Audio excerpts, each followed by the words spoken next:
Inside a pediatric intensive care unit, an attending physician watches a child actively seizing from acute cerebral edema. The rapid capillary blood test comes back with critically high lead levels. Before administering a potentially lethal antidote, the physician faces a strict dilemma. They have to confirm whether this is a genuine biological crisis or a simple laboratory artifact. To understand why a single heavy metal can trigger this level of systemic failure, we have to look at our evolutionary history. Lead is a pure xenobiotic. It has absolutely zero functional, structural, or metabolic purpose in the human body. This ore specimen shows exactly why. For millions of years of human evolution, bioavailable lead did not exist in our environment. It was permanently locked deep inside the Earth's crust as highly insoluble sulfide ores, specifically this mineral, galena. We look at this peeling blue paint in an abandoned room to see how industrialization broke that isolation. Humanity rapidly mined millions of tons of this heavy metal and redistributed it directly into our topsoils, our water pipes, and the flaking structural paints that surround growing children.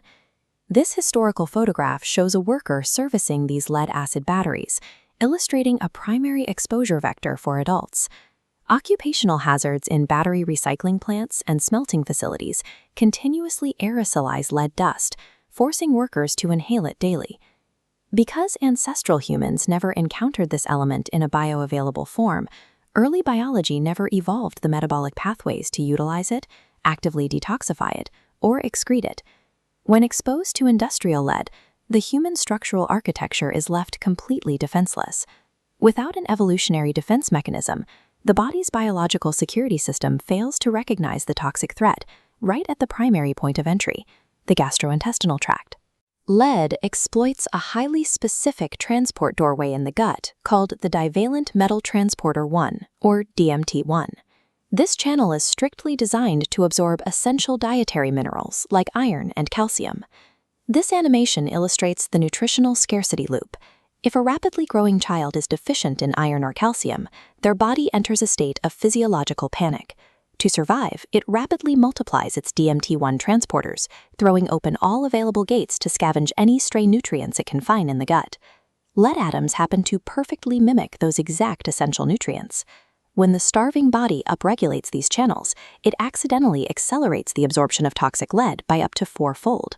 By desperately attempting to save itself from nutritional starvation, the human organism unwittingly engineers its own toxic invasion, pulling a chemical Trojan horse directly into the bloodstream.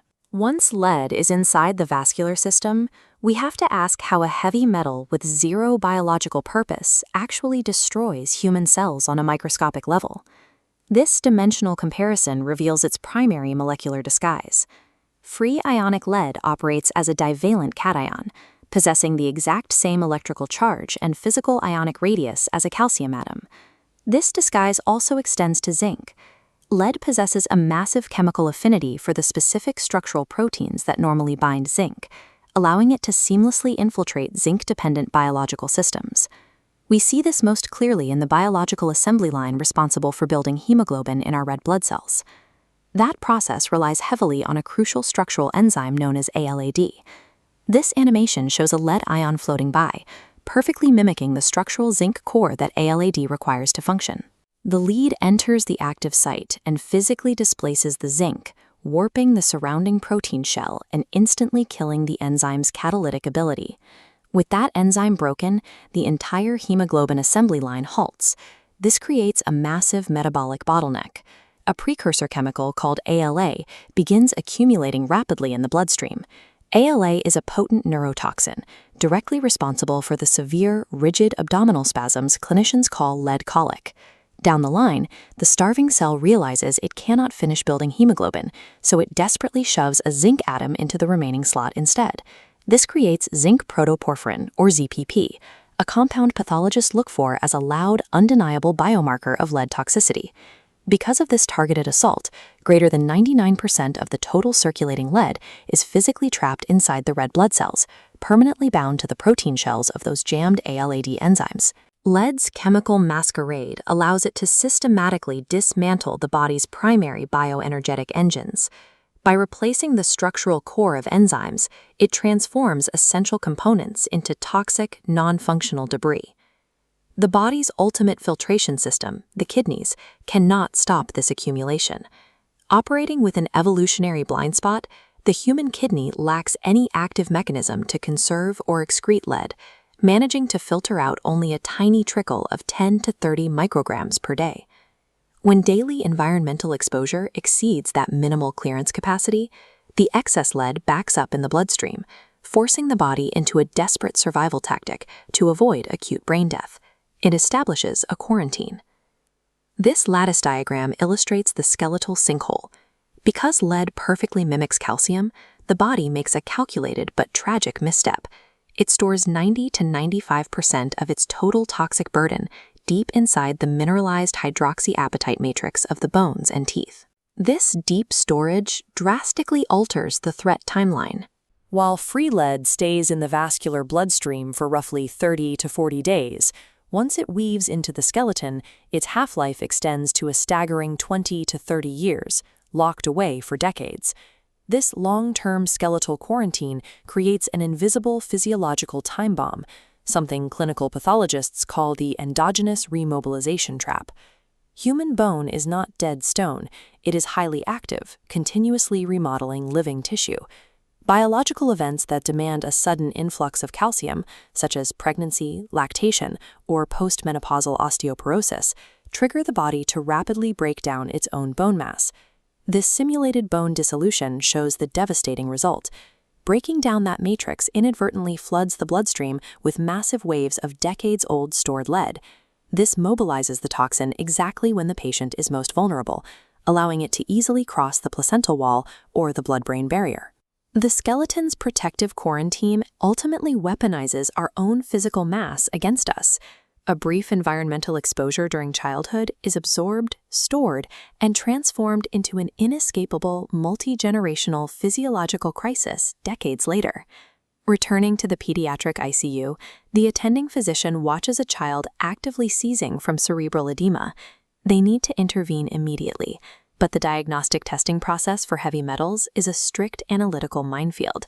A single pre-analytical error here is disastrous. The primary risk is a phenomenon called pseudo-hyperplumbism. Microscopic environmental lead dust is ubiquitous on human skin and clinic surfaces. If a pediatrician performs a simple capillary fingerstick, that surface dust instantly mixes with the blood droplet, yielding a falsely high toxic reading on paper. To prevent treating a purely analytical artifact with highly dangerous medications, clinical pathology mandates that any elevated capillary screen must be confirmed by a clean venous blood draw directly from the arm. Even the phlebotomy equipment itself contains a hidden vulnerability. Standard hospital blood collection tubes cannot be used because their rubber stoppers contain trace amounts of manufacturing lead, which will leach out and corrupt the patient's sample. Clinicians are strictly required to draw the blood into specialized royal blue or tan trace element tubes to guarantee absolute zero pre-analytical contamination.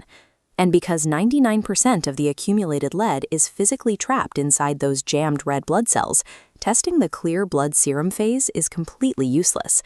The laboratory must run the assay on whole blood. This vintage photograph shows an early iteration of the gold standard analytical architecture required to actually find the imposter, the inductively coupled plasma mass spectrometer, or ICP-MS. Modern ICP-MS technology is aggressively extreme. It atomizes the patient's blood sample inside an 8,000 Kelvin argon plasma torch, a temperature hotter than the surface of the sun. It has to violently strip the sample apart down to its bare ions just to weigh the mass and bypass the element's chemical disguise. Because lead's chemical disguise is so perfectly integrated into our cellular structures, identifying it requires absolute precision combined with extreme, brute analytical force to physically rip the imposter out of its microscopic hiding place. The ICP-MS results confirm a true clinical emergency. The child's blood lead levels are exceeding 700 micrograms per liter, and their brain is actively swelling against the skull. The required medical intervention is chelation therapy. This process introduces a synthetic molecule, essentially a microscopic chemical claw, into the bloodstream.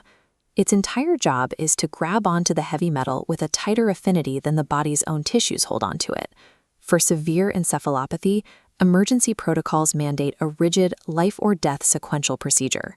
The medical team must administer a primary drug called dimercaprol, or BAL, via a deep muscle injection before doing anything else. This animation demonstrates exactly why BAL must go first. It is highly lipophilic, meaning it dissolves in fats. This chemical property allows it to easily penetrate the lipid-rich blood-brain barrier, stripping the lead directly off the central neurons to protect the brain from fatal swelling.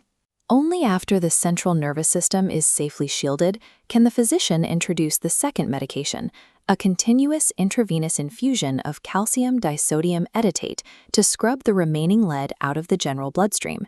At this exact step, clinical pharmacology highlights the single most catastrophic error a practitioner can make, accidentally substituting that second drug with plain sodium edetate. This chemical diagram shows the fatal difference in affinity. Calcium disodium edetate safely trades its preloaded calcium ion to capture a toxic lead ion, but plain sodium edetate lacks a calcium ion of its own. It acts as a blind claw, instantly chelating the patient's actual essential calcium straight out of their circulating blood. The biological outcome of that chemical substitution is immediate and severe. It triggers massive, fatal hypocalcemic tetany. The patient's skeletal muscles will violently seize, and their heart will stop instantly. The evolutionary gap that permits lead's entry, the extreme plasma forces required to detect it, and the narrow pharmacological margins needed to remove it, define the element's impact on human biology. This interaction demonstrates that the resilience of human architecture relies on the integrity of its chemical boundaries.